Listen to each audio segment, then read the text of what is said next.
তাড়াতাড়ি আয়, আয় বলছি। বাবা তুমি আমাকে কোথায় নিয়ে যাচ্ছ? বেশি কথা বলবি না, একটু পরে বুঝবি তোকে কোথায় নিয়ে যাচ্ছি। আয় আমার সাথে, দাঁড়া এখানে। এই জীবনে আমার যন্ত্রণারই শেষ নেই, তারপর আল্লাহ আমাকে একটা না একটা মেয়ে দিতেই আছে। সব যন্ত্রণা আজকে এই গর্তের ভিতরে চাপা দিয়ে দিব। গলাটা একদম শুকিয়ে গেছে। বাবা তোমার কষ্ট হচ্ছে, আমার কাছে যাও, আমি গর্ত করে দিতেছি। এই, তুই একদম দরদ দেখাবি না। তুই কি ভাবছস তুই দরদ দেখালে আমি তোকে ছেড়ে দিব? না না, আজকে তোর কোনো ছাড় নাই। আমি গর্ত করতেছি, তুই এখানেই দাঁড়া, আজকে তোকে আমি জীবিতই কবর দিয়ে যাব।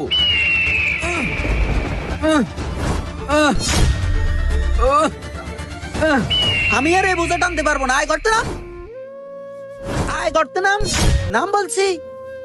বাবা তুমি আমাকে কবর দিও না বাবা।